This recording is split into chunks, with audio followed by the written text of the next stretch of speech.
listening to Clarity on Fire, a podcast for people who know what they don't want out of their life and career, but aren't sure what they'd rather be doing. In a world where it's easy to exist, but hard to feel alive, we, Kristen and Rachel, 2 certified life and career coaches, are here to help you cut through the information overload, get unstuck, and focus not just on how you can have a career you're passionate about, but how to create a whole life that feels fulfilling. So join us here, where we serve up inspiration and down-to-earth wisdom in a way that only 2 best friends can. We want you to experience the relief of knowing that, yes, you're allowed to want more out of your life and career. And no, you don't have to wander through the dark anymore. Our job is to light the fire that shows you the way. Let's go.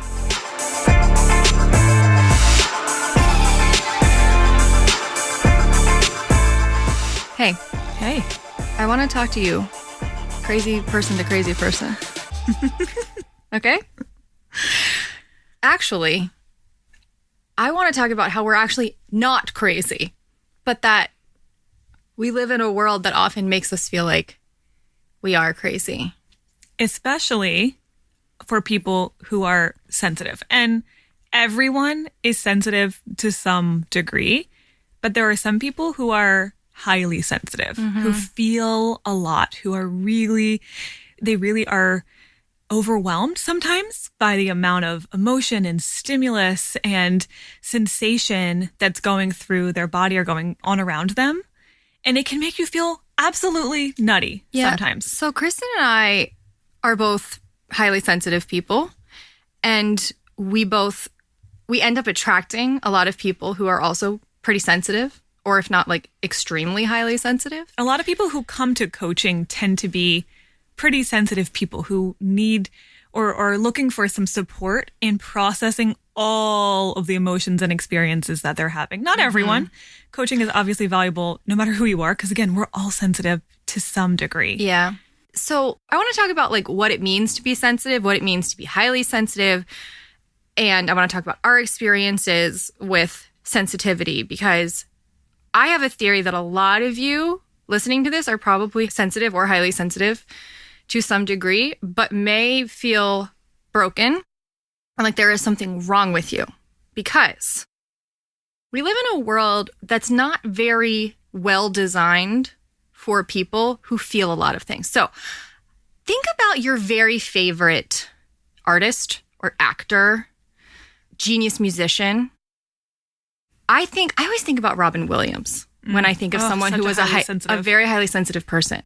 So one of the hallmarks of someone who is highly sensitive is that they have a huge emotional range and a huge range to feel everything, which makes them a genius conduit for art of any kind and inspiration of any kind, because they so keenly feel everything there is to feel, not just emotionally, but literally like some highly sensitive people are literally like more sensitive to sound, and they're more sensitive to color. And so the world around them is literally like a more vibrant place. I like to think of it as like, you know, the barometer that measures earthquakes. Like, you and I can't feel an earthquake right now unless it gets above a certain magnitude. Right. But there are very sensitive barometers that can pick up on the very slightest of tremors that we're not feeling on a physical level. And I think people are on that type of a spectrum, where there are some people who it takes quite a lot for them to then tune in or to be aware. And then some of us are so finely tuned that we can pick up on the slightest and most subtle of sensations. So the most profound like artists and geniuses are often, and you don't have to be profound or a genius to be a highly sensitive person, but I think we all have someone that we probably look up to or we admire as an artist, or someone who's just really like tuned in and inspired. And you can tell that they're highly sensitive because what they produce is so beautiful and they have such a gift. But that the bad part about it is that because they're so in tune to the good stuff, they're also equally in tune with depression and anxiety. And they feel everything so keenly that they often get literally diagnosed. And they struggle to fit into the world because it's so hard to feel everything in a world where there's so much nasty stuff to feel and where we don't really regard highly sensitive people. Like, we don't make it easy for them to live. So even if you don't have any kind of diagnosis, right, you can still feel like you're the crazy one if your barometer is highly tuned, very sensitive. Yeah. And you look around and you're feeling all of this turbulence, and you look around and it seems like no one else is bothered or flustered. So even if no one has told you you're anxious or you're depressed or you're whatever labels you have social anxiety disorder tend or to get put on sensitive people. Right. You can still feel like something's wrong with me. Maybe I'm broken. Why can't I just get over this? Why can't I just be strong and suck it up? Yes. Be normal. Exactly. And so we feel like the crazy ones when really, honestly, it's everyone else who's crazy, y'all. I think it's weird to be unsensitive. I think it's like that level of density. I don't understand it. Well, you know what? Actually, I do, because if everyone was that sensitive, that would be hard, right? Like, we need people who have a more robust internal processing system for sensation and for emotion. Otherwise, we would all just be crumbling at puddles of messes on the floor, or like manic, like there wouldn't be anything in between. Right. I think it's valuable we need stability. to have contrast in that regard. And for sometimes the people who are not quite so shaken up by life events to be strong for the people who are having a harder time with it, who need a lot of processing space. So I get it. They're balance in all things, right? I guess, yeah. But you're right. our society has made us seem like that's the way we're all supposed to be. We're all supposed to be robust and not shaken by anything, and suck it up and put on your big girl pants and get your work done. And don't be influenced. Like, why are you being set off kilter by things that seem small? Like, highly sensitive people go and work in a beige office under fluorescent lighting, and they're literally, it feels like nails on a chalkboard to them. And people are like, what's wrong with you? Like, who cares? You work in a cubicle, big deal, but literally can feel like a little death every day when you're a highly sensitive person. Do you want to talk about your experiences and then my experiences with, just like give some examples from our own lives? Because we've kind of experienced it differently, what it means to be highly sensitive. Absolutely. So, well, since you just talked about the office setting, I will share that in a previous office that I worked in. This is something that probably most people who worked there did not experience, but the moment I walked in the doors to the office, it was like the air got heavier. It was like everything was slower and grayer, and the whole mood of the place. It's hard to put sensation into words, you know, because it's such an intangible, visceral feeling, but it felt like a wet blanket had just been put on the whole office space, and it was heavy. It was really suffocating. Heavy energy. And so I would walk in, and every morning I'd be like, I can get over this. I can just come in and do my work and focus. And then I would get in there in that space, and my sensitivity was just so rattled by the awful feeling and the draining. It felt like the life was literally being drained out of me in that space. And then I expected myself to do good work. I mean, it just completely went against my whole wiring and my nature, and it sapped my energy. So that was really hard as a sensitive person to work in a space like that. What about the time you cried about the tree in your... Oh, that's a good one, yeah. When I was, I don't know, probably 5 or 6 or something, I remember my parents had to get a tree cut down in our backyard. I think it was dead, or at least was leaning toward the house or something. And I sat on the back screened-in porch and sobbed my eyes out. I just felt such grief for this tree. I have felt grief for trees before. Yes. As a kid, you don't think that's weird. You just let it all out. And I just sobbed. I mean, this is a visceral memory of mine, crying because it was like this beautiful thing was being cut down and removed, and it was like a staple of our backyard, you know, and all the adults were like, it's going to fall in the house. Like, this is, we got to, they didn't understand. You got to get rid of this. Why I was having such a strong emotional reaction. And neither did you, really. Of course I didn't. I was a kid. But that's what sensitivity is like. It's like I was feeling the tree. I was connected with that tree. I was feeling the energy of the tree, like the life of the tree going out. I was feeling the grief of this part of my backyard that was such like a fixture. And I don't even know how to describe all the things I was feeling. I just knew I felt it all. I used to ride in the back of the car, and when we'd be behind a dump truck and it would let out those noxious black fumes, I would get nauseous Yeah.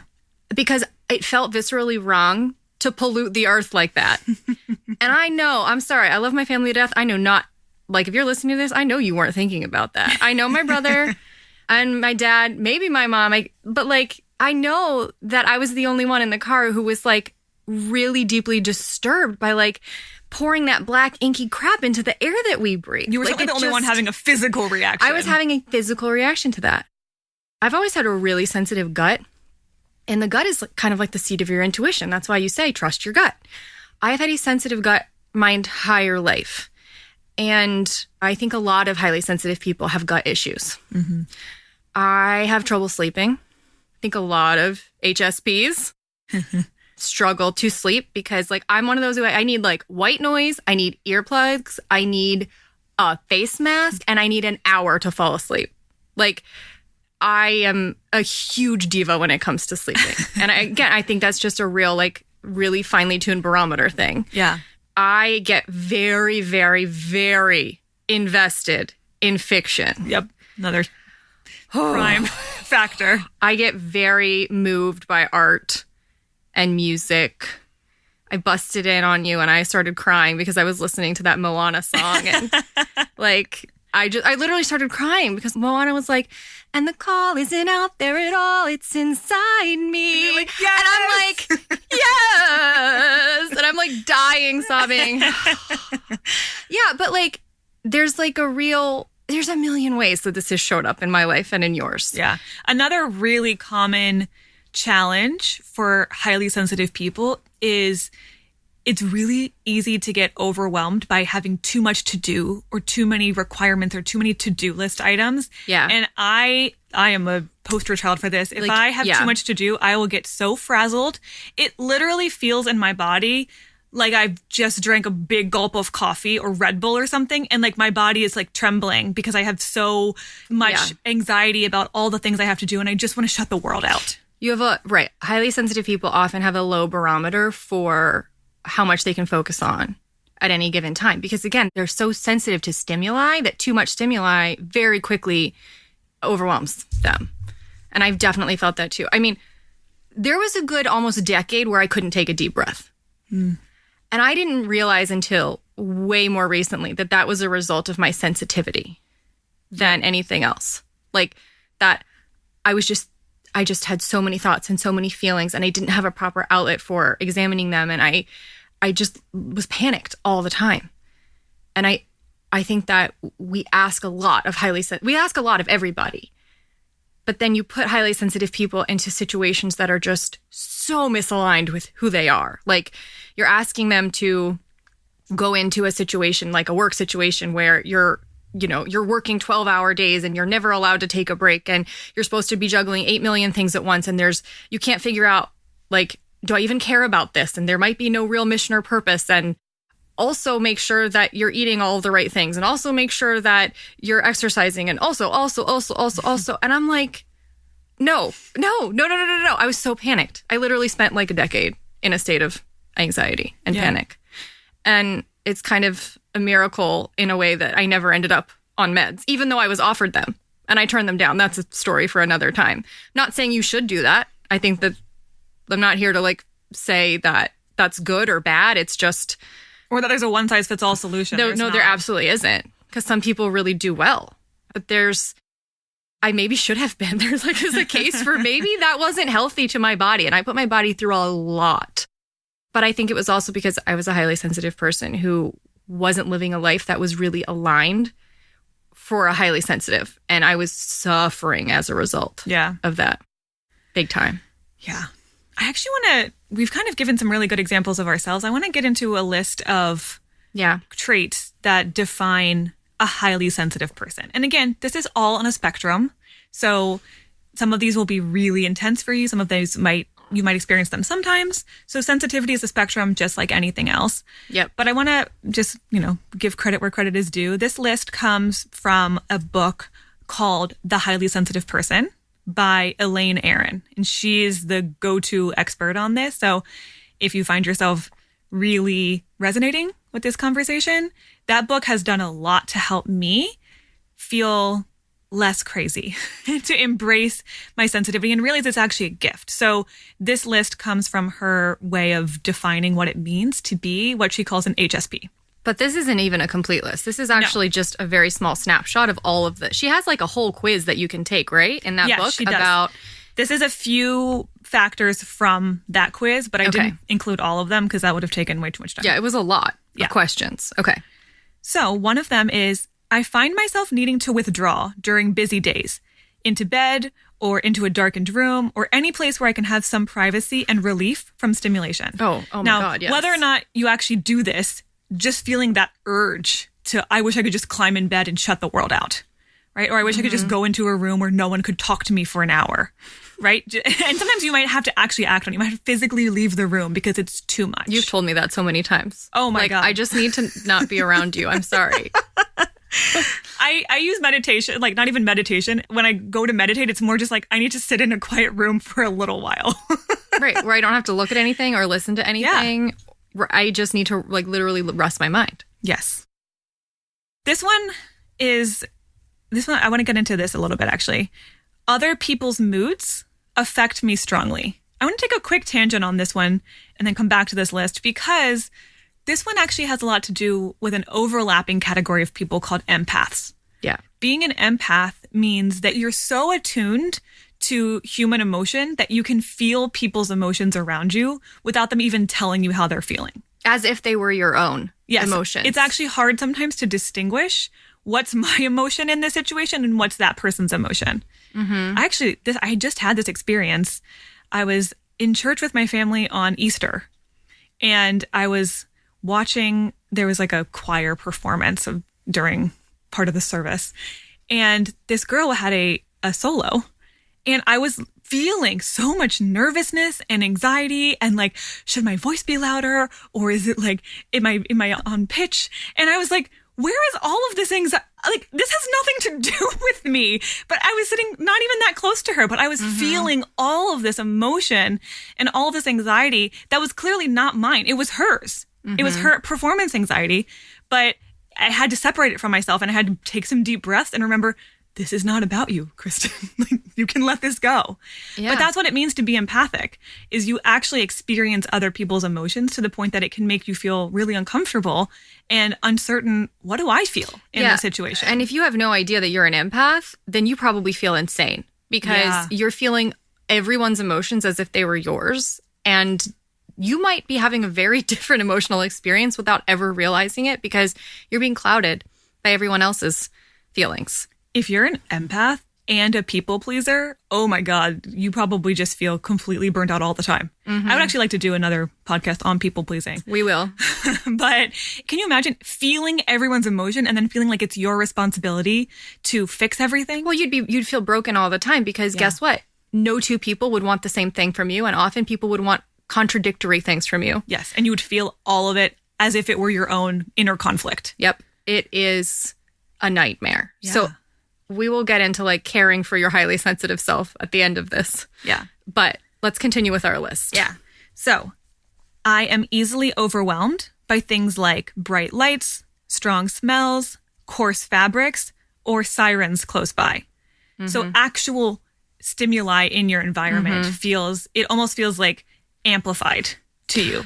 Yeah. I mean, I've known people who are like, they can't go out to eat sometimes because like just the noise grates on them like nails on a chalkboard, like the people and the clanking forks and the conversation. It's just literally too much. Mm-hmm. Yeah. I have a rich, complex inner life. Is there any other kind? I don't understand people who don't, but yes, I think it's safe to say. A lot going on the inside. I mean, you're just depth. Right. There's like a huge well of depth and insight and just processing and introspection, which is why so many of you guys end up in coaching. Mm-hmm. And very likely, like, listening to us, there's probably a much higher percentage of highly sensitives listening to us because you already introspected like it's your job. Yep. And so self-awareness comes naturally to highly sensitive people. And so they want to be able to make changes. They like the idea of evolving and becoming better versions of themselves. It occurs to you to want that. Whereas people who are a little bit more like energetically kind of dense, but I mean that more in like the literal like opaque. Not as much gets through. Not as much is going to get through. Right. The siren's not going to bother them. Right. The emotions are not going to really rattle them. Right. Then it might not occur to them to be as introspective. Yeah. This next one we already touched on a little bit, but I am deeply moved by the arts or music.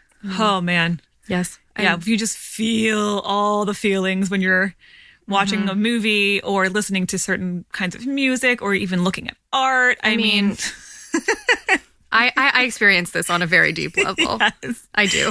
Oh, yes. I've really absorbed my whole life into a fiction story or show so many times in my life I can't even keep count. I have a very obsessive relationship with fiction.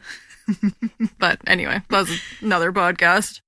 My nervous system sometimes feels so frazzled that I just have to go off by myself. I just described this one. Frazzled is the exact word that I would use to describe what that feels like. It feels like your nerves are raw.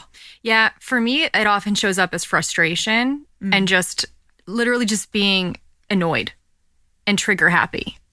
Because I get my nerves feel raw and I am ready to sort of snap at people. Like to me, it can show up as, it can kind of manifest as being pissy. Yeah. Yeah. It's kind of that fight or flight. I want to just flee. And you're more like frustration. And I'm more willing to try to let it out and take it out externally. Yeah. I'm annoyed when people try to get me to do too many things at once. This kind of goes into that same overwhelmed feeling. Especially if someone else asks you to do something, it's going to just feel like they're putting a heavy weight on your shoulders. I make it a high priority to arrange my life to avoid upsetting or overwhelming situations. So if you're like, I won't go to that thing because it's going to be too much. I can't go anywhere where there are huge crowds most of the time. Like, imagining myself in the middle of like hundreds or thousands of people. Like a 4th of July in DC. No, absolutely not. That is way too many people, way too much noise, way too much stimuli. Crowding in on me, absolutely not. No. Yeah, and you literally arrange your life according to not participating. Getting out of that as much as I possibly can. Yep. This is an interesting one. I definitely feel this one.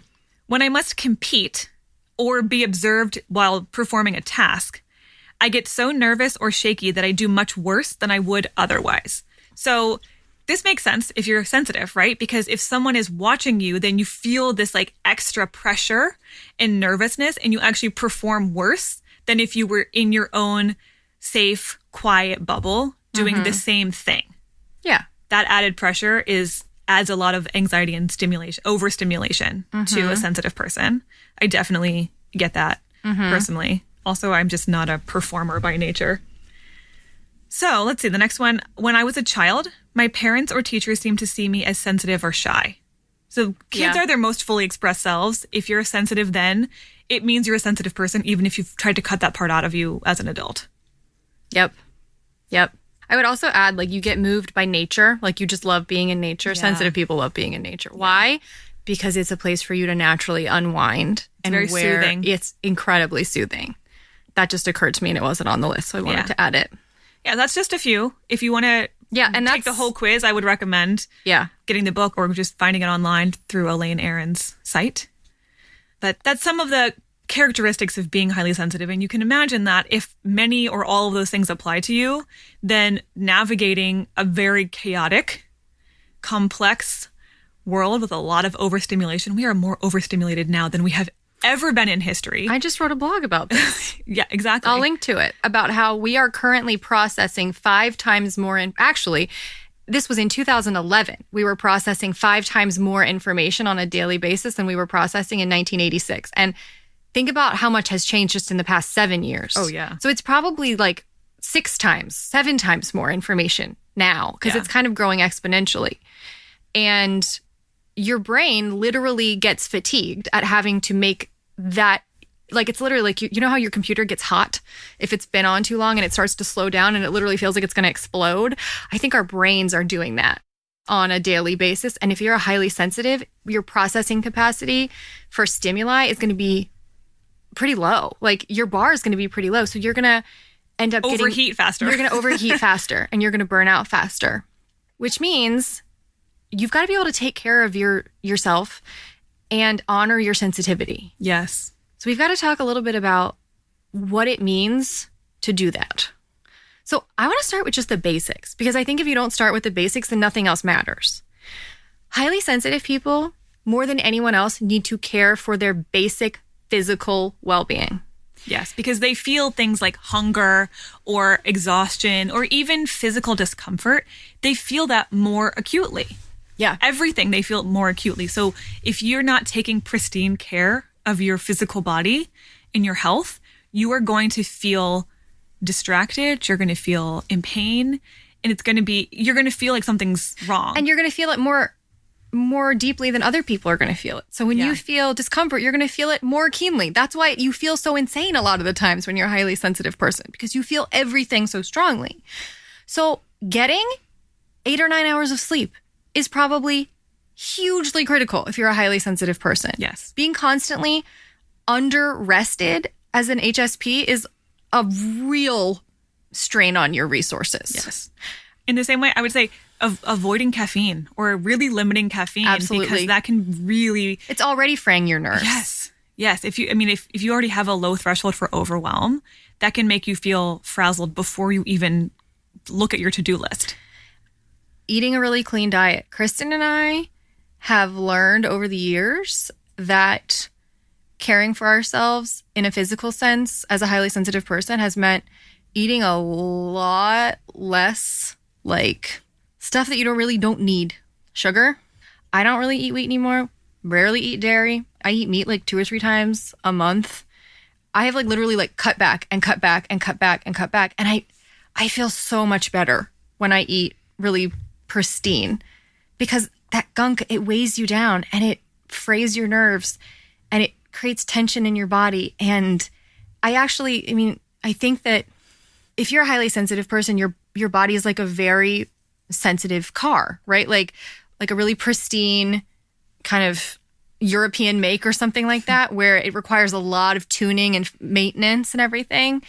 You've got to put pristine oil into that car in order to keep it running on all cylinders without breaking down. But a lot of us are putting freaking gunk in our pristine engines and then expecting them to fire on all cylinders and perform really well and feel awesome. Yeah. It's literally that kind of stuff is literally clouding your ability to feel good and then to receive inspiration and creativity and work at your best. Yep. We also definitely need space to retreat. Safe, quiet spaces Silence. To retreat to. Yeah. So again, like you said, time in nature, really, really helpful for highly sensitive people. Even just a quick meditation or a journaling practice, or I don't care what your form Epsom is. salt baths. But something where you feel like you can retreat from the stimulation for a little while. I love nature and recharge. Walks. Yes. I need to go on a walk every day. Yes. I would also say take some time away from technology. Oh, well, we all need that, regardless of how sensitive we are. But when you have a low threshold for overwhelm, taking in that much information all day long is going to send your nerves going haywire. Mm-hmm. This goes with food, but hydration. Yes. Literally, a lot of us are depressed, or we feel depressed because we are dehydrated. Making sure that you're drinking enough just water, caffeine-free tea if we can. As I take a sip of my juice here. Yeah, I know. We like to juice and then podcast. It's a ritual now. So, okay, those are some physiological, exercise, regular exercise is really important. It's a big one. Because that really produces endorphins, good feeling hormones, allows you to work emotions out of your body, literally get energy out of your body, which for highly sensitive people, we can really store a lot of emotion in our body. So getting it out. Next week, we're going to have a podcast air with our friend Joanna about feeling your feelings. Yeah. And that'll be really helpful to you guys too. Just as a side note. I would also say, if you could have even one other person, identify one other person in your life, I guarantee you there's someone you know who is also pretty sensitive. Sensitive people tend to attract other sensitive people. Yeah. So if there was just one person who you could share, here's what's going on in my inner world today, right? Yes, here's you don't have what to I'm bottle processing it all up by yourself today. And so it's really validating to have someone say, I get it. I have the same experiences. You're not crazy. Having boundaries is one of the most important things if you're a highly sensitive person, which means you have to know where your thresholds are. Like personally, I have realized I don't even like when I have 4 coaching calls a day. It's a lot. Like the emotional weight of coaching someone, while it's like a rewarding process, it's a lot to take that on. And I've realized that if I have more than 3 calls a day, I tend to get a little bit cranky, and I can't really have more than 10 calls a week. Yep. I know, because I literally start hating coaching. When I go past my boundaries, I disrespect myself. I am too afraid, and I am stretched too thin. And then when you're stretched too thin, you start hating everything. So if you're resentful as hell, before you throw in the towel of anything, first, you might need to sort of dial it back and reset where your boundaries are, because you might not actually be honoring how much you can actually take on reasonably. Yeah. No, I would say as a highly sensitive person who's also rather empathic, no matter how many calls I have in a week, I can't have more than, say, 10 clients at a time, because it feels like I have like an energetic tie to each one of them. So even if I'm not talking to them for a couple of weeks, I still feel this energetic connection. And so if I have that with too many people, it feels really overwhelming. Yeah. And it can feel like an over responsibility. And then I'm like, well, what is going on with this person? What? And so I like to be able to deeply focus on each one of my clients and each one of my experiences with them. So I've definitely gone past that threshold and realized, oh my gosh, this is too much. So in order to know where to set the boundary, you're going to have to go over, over them sometimes. But, often.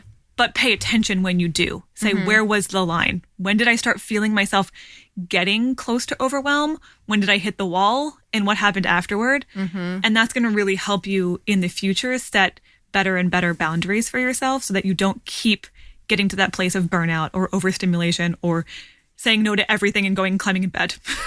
Yeah, right. So in general, you might have to say no to things more often, which can be uncomfortable. Like people might be a little disappointed, and they might have to learn to live with that. And you might have to be okay with realizing that I'm not a bad person because I said no to this invitation. And that just because I let someone down doesn't make me a letdown. I am not what I do, right? Who I am and what I do are not the same thing. I just want to spend a minute talking about how sensitivity is not just something to like deal with and overcome. Oh my God, really it's so a awesome. gift. The best people are highly sensitive people. They're the people who make us laugh the most. They're like the most talented, genius writers, actors, musicians. They're the ones you just want to be around too, because they just have such depth of conversation. They're so interesting. They have because they have that intricate inner world, they have a lot to share. They have a lot of ideas about things. They're compassionate. They connect well with people. They can have a deep level of intimacy in their relationships because they so deeply feel and experience all aspects of it. So it really is a gift. I don't want it to seem like, no, it's a hard thing and here's how to overcome it. It's a beautiful thing, but just like any gift, it can feel like a burden sometimes. I just want you to know that in another life, you would have been revered for your sensitivity. That in a world where there wasn't too much stimuli, like I always think about like Avatar. I love that movie. I've talked about it. I loved it so much. So in a world where like you weren't asked to like commute to a 9-to-5 job and trade hours for dollars and take on like so much stimuli in a day, and where people weren't shaming you for your feelings, and where there was like a more sort of communal approach to life as opposed to a very like individualistic approach to life, I think that people like us would have been the healers and the medicine women and the shaman and like the magicians and the artists, and people would have respected us the most. Because of the sensitivity, not in spite of it. Right. We would not have been broken at all. We would have been the most awesome people. Yeah. And so, Glennon Doyle calls highly sensitive people canaries in the coal mine. Actually, which reminds me, we'll link to this. There's a really great book by Marianne Williamson called Tears to Triumph that is about this. One of the things that she talks about in that book is that they did an experiment on monkeys or chimpanzees, I think, and they studied them in the wild, and they realized that there was like 10% of any given sort of chimp in the group was not having as much fun as the others. It was like kind of sitting in its tree, and it would kind of just like be a little bit removed, and it would act more fearful sometimes. And what they realized is that that was the highly sensitive chimp. What happened was they did an experiment where they removed the highly sensitive chimps from the group. I don't know when they did this because I'm not sure how ethical this would be now. But all of the other chimps eventually died. Literally died because the highly sensitive chimps weren't there. Why? Because the HSP chimps were more attuned to things that were coming. To danger and threats. And just they were so attuned to the world around them that they were like kind of the first line of defense. And the other chimps probably relied on them to let them know danger is coming. Right. And so that's why canary in the coal mine is a thing. Is because the canary would stop singing when the toxic gas was polluting or, infiltrating the mine. And when the canary stopped singing, you got to get the hell out of there or else you're all going to die. Because the humans didn't know. They couldn't sense the gases until it's too late. But the canaries were highly sensitive. So that's what we are. The highly sensitive people are the ones who are feeling everything before other people feel them. We're in tune to the world on a level that other people aren't. And it is both a burden, but it's also a real gift, and it makes you very special. You might feel things like social injustices on a deeper, more personal level. And that's a good thing. That's on purpose. Right. We need people who are saying, this is wrong. This feels really bad. Yes. This feels unethical. Right. Or people who are like, why are we insistent on doing it this way? Like, people who innovate are often highly sensitive because they're just like, this can't be all there is. This can't be the best way to do this. This feels wrong. That's a highly sensitive person usually. So it's awesome. It's like Alice in Wonderland where she's like, I'll tell you a secret. All the best people are mad. Like that. Yep. That's us. So not only are you not crazy, you have a real gift.